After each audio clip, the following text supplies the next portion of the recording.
Chicago, a city of immense energy and architectural grandeur nestled on the shores of Lake Michigan.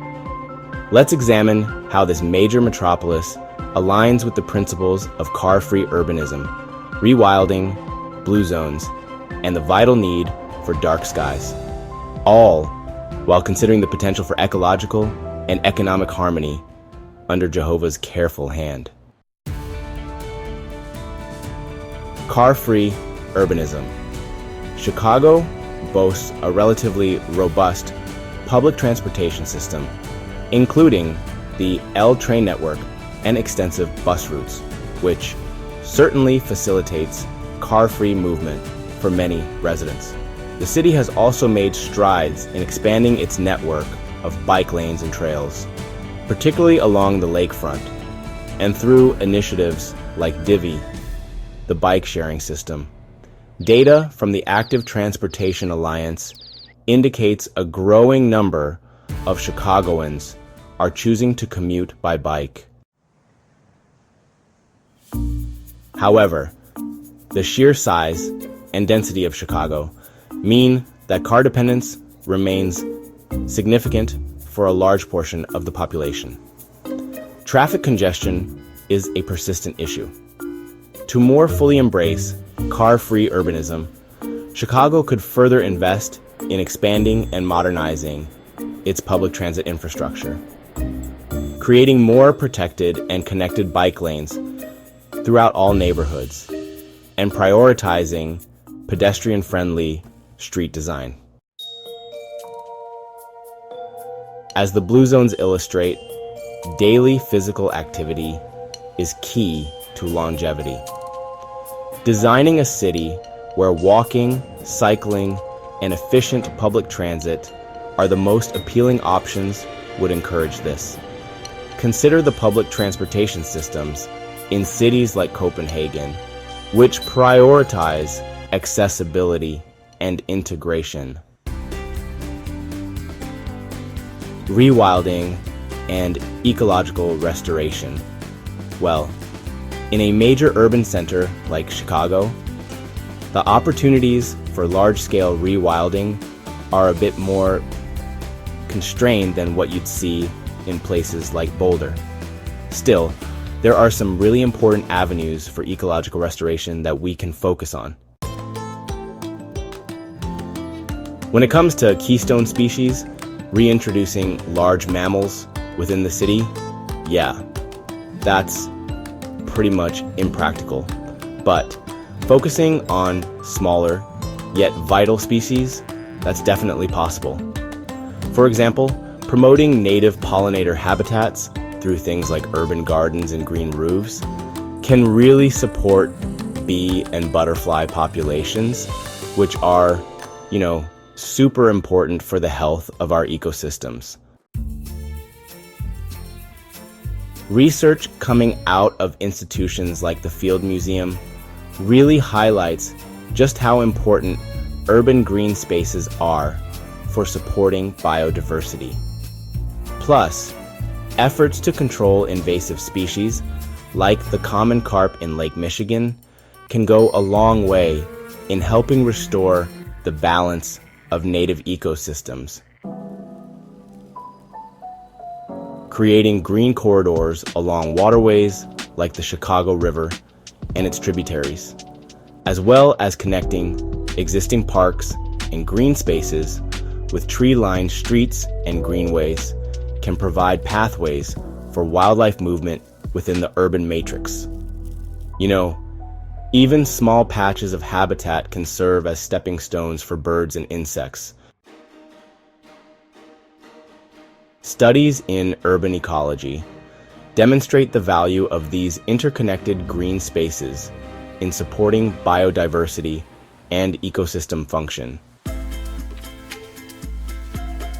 Organizations like the Forest Preserves of Cook County manage significant natural areas surrounding the city, which are vital for regional biodiversity. Enhancing the connection between these preserves and the city itself through green infrastructure projects would be a positive step. While Chicago is, a bustling metropolis, elements of Blue Zone's principles can definitely be fostered right here. Encouraging walking and cycling through improved infrastructure and promoting active transportation options can really help integrate more physical activity into daily life. Supporting community gardens, volunteer initiatives, and intergenerational programs, well, that can provide residents with a genuine sense of purpose. Creating accessible green spaces like Millennium Park and Lincoln Park offers opportunities for relaxation and stress reduction, even in the midst of the urban environment. Promoting access to fresh, locally sourced produce through farmers markets and supporting restaurants that feature plant-forward options aligns with the dietary habits of Blue Zone's populations.